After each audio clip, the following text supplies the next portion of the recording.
वैसे तो नरेंद्र मोदी कई बार ऐसा हुआ है कि बहुत कमजोर विकेट पर चले गए, लेकिन जैसे तैसे करके या एम्पायर को अपनी तरफ करके उन्होंने अपना विकेट बचा लिया। लेकिन इस वक्त में, मौजूदा वक्त में, मोदी जी की सबसे बड़ी अग्नि परीक्षा है।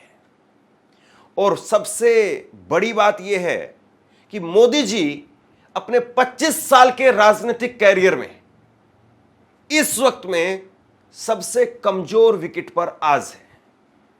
और मुझे लगता है मोदी जी आउट हो जाएंगे अगर उन्होंने देश को इस वक्त में सामने आकर के सब कुछ साफ साफ नहीं बताया तो। क्योंकि अब लोगों के अंदर चर्चा चलने लगी है, और जब सीडीएस अनिल चौहान साहब, उन्होंने 2 इंटरव्यू दिए और वो भी विदेशी धरती पर जाकर के दिए, सवाल तो यही खड़े हो रहे हैं कि जो बात देश में होनी चाहिए थी, जो बात सरकार को करनी चाहिए थी, वो बात सेना के अधिकारियों को, और उसमें भी सबसे टॉप लेवल के अधिकारी सीडीएस को क्यों करनी पड़ रही है। मोदी जी इस वक्त में सबसे कमजोर विकेट पर हैं। मैं 5 सवाल आपके सामने रखने वाला हूं, 5 सवाल, और ये 5 सवाल जरा आप ध्यान से सुनिए और उसके बाद में आप बताइए कि क्या वाकई अगर मोदी जी इन सवालों पर देश को संतुष्ट नहीं कर पाए तो मोदी जी आउट तो नहीं हो जाएंगे। सबसे बड़ी बात है, देखिए सबसे बड़ी बात यह है कि सीडीएस का जो पद है वो मोदी जी ने ही बनाया। इससे पहले सीडीएस का पद नहीं था, और जब सीडीएस का पद बनाया तो पहले सीडीएस बनाए गए विपिन रावत साहब, जिनकी एक दुर्घटना में दुखद मौत हुई। 10 महीने तक ये पद खाली रहा, और 10 महीने बाद अनिल चौहान साहब को इस पद पर बैठाया गया। वो इस पद पर बैठे। अनिल चौहान साहब, सीडीएस का पद एक बेहद महत्वपूर्ण पद है, और उस पद पर बैठ करके अगर वो कोई बात कह रहे हैं तो उस बात के मायने हैं।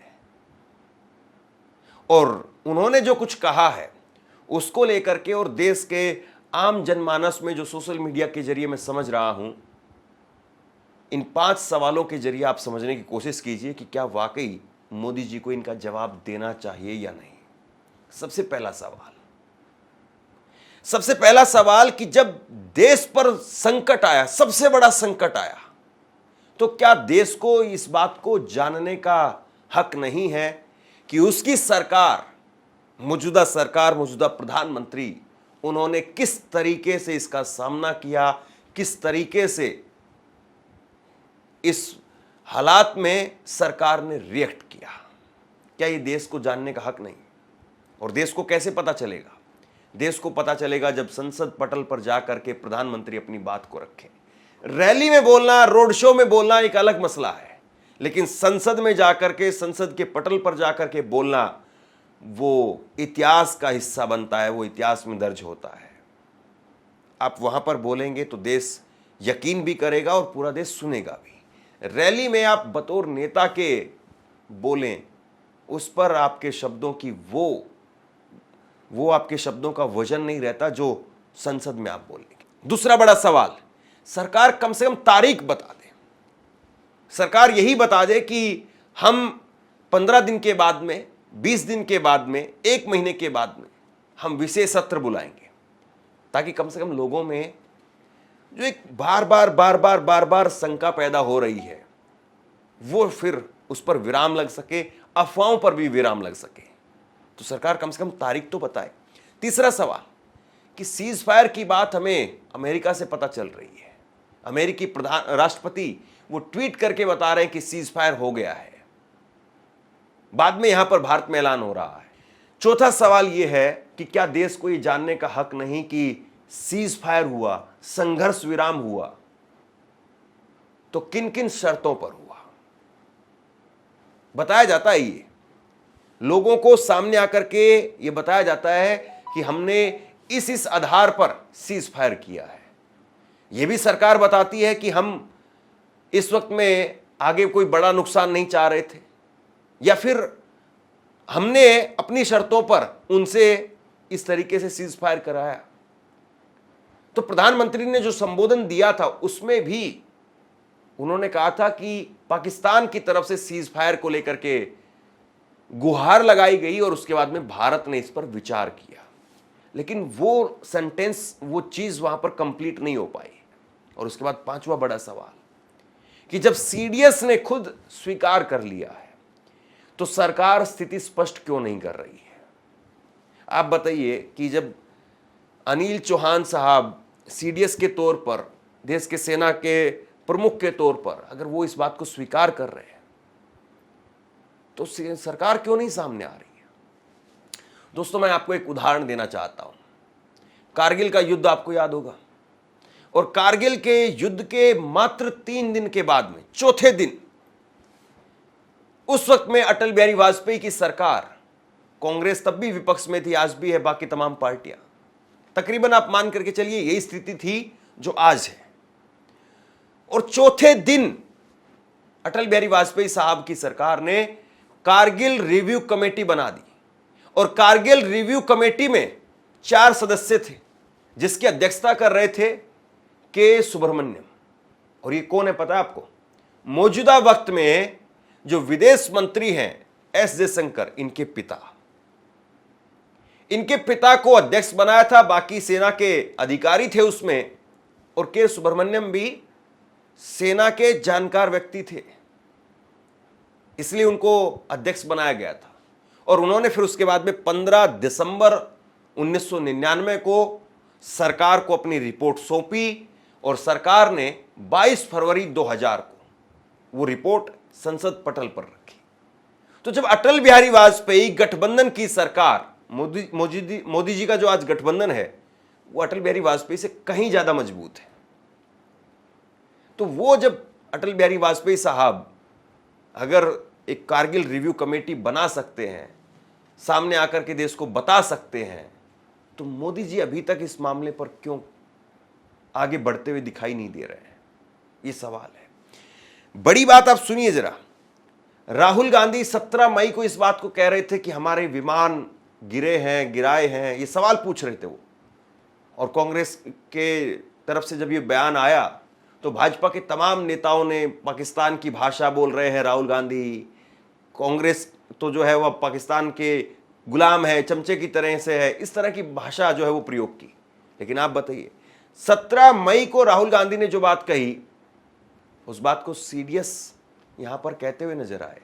दूसरी बड़ी बात यह है, सीडीएस ने खुद कहा दे वर, मतलब विमान में वो दे वर का इस्तेमाल कर रहे हैं। वर का मतलब बहुवचन, यानी कि एक नहीं, एक से ज्यादा भी हो सकता है। और क्या वो राफेल विमान था? अगर राफेल विमान था तो और बड़े सवाल। दूसरी बड़ी बात, एयर मार्शल भारती, उन्होंने भी प्रेस कॉन्फ्रेंस में कहा था,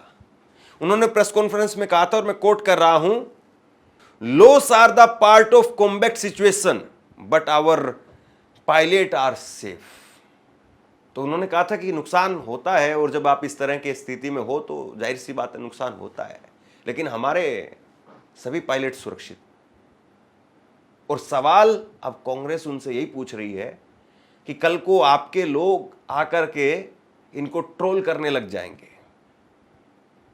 और जिन लोगों को किसी मामले में भी नहीं पता होता है, जजों को वो ज्ञान देने लग जाते हैं, आर्मी को वो ज्ञान देने लग जाते हैं, वो लोग अब सीडीएस को कह रहे हैं कि सीडीएस को ये बात नहीं बोलनी चाहिए थी। सुनिए जरा सुप्रिया स्नेत को।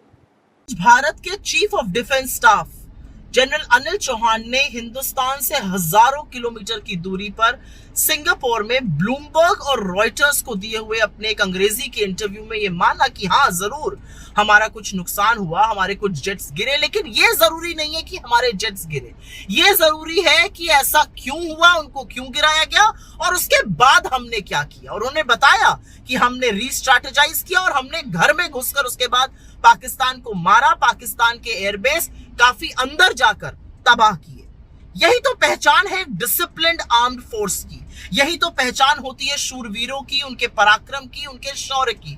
जब वो मन बना लेते हैं तो वो दुश्मन को सबक सिखाते हैं, और वो थोड़ा बहुत अगर नुकसान हुआ तो उसको मानने से इनकार नहीं करते। ये कौन मान सकता है कि अगर आप एक युद्ध लाइक सिचुएशन में हैं, आप एक कॉन्फ्लिक्ट में हैं, तो जरूर आपका कुछ नुकसान होगा, और उसको मानना ही तो हमारी साख है, उसको मानना ही तो हमारी क्रेडिबिलिटी है, क्योंकि उसको मानकर हमने उसके बाद क्या किया वो ज्यादा जरूरी मुद्दा है। लेकिन सरकार उस पर लीपापोती क्यों कर रही है? नरेंद्र मोदी क्या छुपाने की कोशिश कर रहे हैं? ये अपने आप में संशय पैदा करता है, क्योंकि ना वो सिर्फ देश को भ्रमित कर रहे हैं, वो असल में सेना के मनोबल को कमजोर कर रहे हैं, उस सेना के मनोबल को जिसने पाकिस्तान को नाको चने चबवा दिए। और आप उनके इतने बड़े कीर्तिमान को छुपा छुपाई खेलकर, लीपापोती कर कहीं ना कहीं उनका मनोबल तोड़ रहे हैं। सीडीएस अनिल चौहान साहब ने जो कुछ कहा है उसके बाद में सरकार को सामने आकर के स्थिति स्पष्ट करनी चाहिए। और देखिए, यही चैनल जब सीडीएस की नियुक्ति हुई थी उस वक्त में बता रहे थे कि नहीं, ये कितना बड़ा पद है, कितना खास पद है, जबकि इस पद को भी 10 महीने के लिए खाली रखा गया। खैर छोड़िए, वो सेना का और सरकार का इंटरनल मामला है कि कैसे करना था, किस तरीके से करना था।